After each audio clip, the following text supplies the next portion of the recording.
Lucky Charm is here. Jerry Peñalosa itinuturing na secret weapon ni Coach Jason para sa Team Casimero.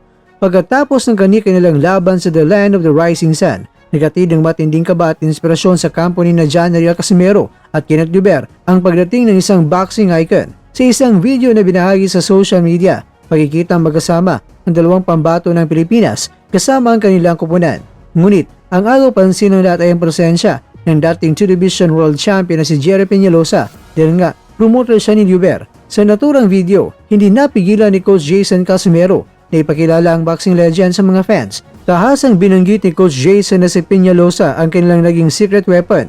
Dagdag pa rito, masayang idineklara ng coach na Lucky Charm is here habang katabi ang nakangiting si Peñalosa. Si Quatro Alas Atik. Ay, ano sekreto po, no? Secret po na to. Oh.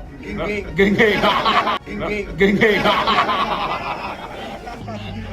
Ang pahayag nito ay nagpapakita ng malalim na respeto ng kampo ni Casimero sa karanasan at karunungang dala na isang Hall of Famer.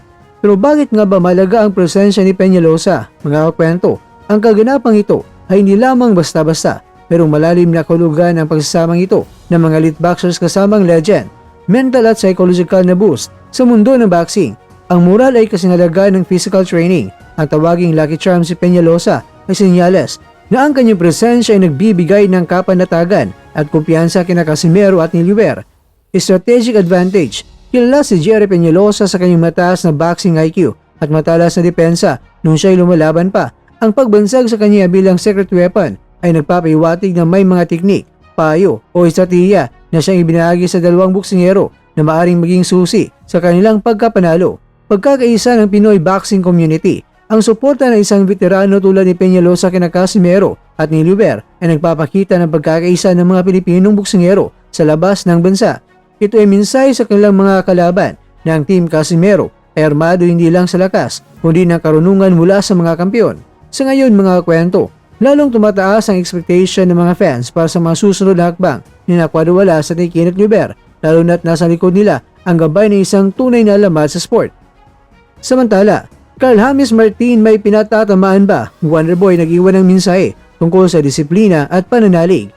Maugo ngayon sa mundo ng Philippine boxing ang naging post ng undefeated prospect na si Carl James Wonderboy Martin matapos magbahagi ng tila mabigat na paalala sa kanyang Facebook page. Sa kanyang post, binigyang diin ni Martin na ang pagpasok sa boxing ay hindi lamang laro ng kagustuhan kundi isang seryosong commitment na nangangailangan ng buong pagkatao. Hindi pwedeng gusto mo lang magboxing, dapat tutok, disiplina, puso, focus, tapang, at higit sa lahat, manalig ka sa Diyos, ayon sa post ni Martin.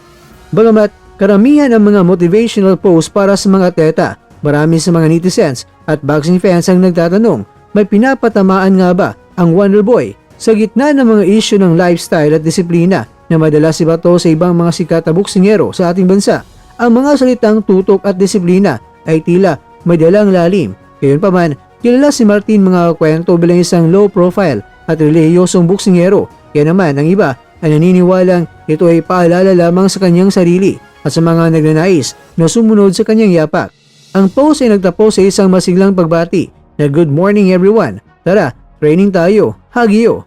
Ang kanyang pagbibigay din sa disiplina at pananalig ay patunay ng kanyang determinasyon na makuha ang inaasam na world title shot sa malapit na hinaharap.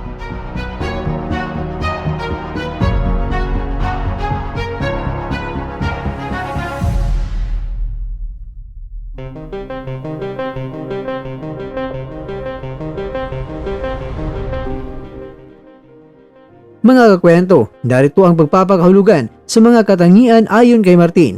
Tutok at focus, ang pag-iwas sa mga distraksyon sa labas ng ring. Disiplina, ang pagsunod sa maigpit na training regimen at tamang timbang.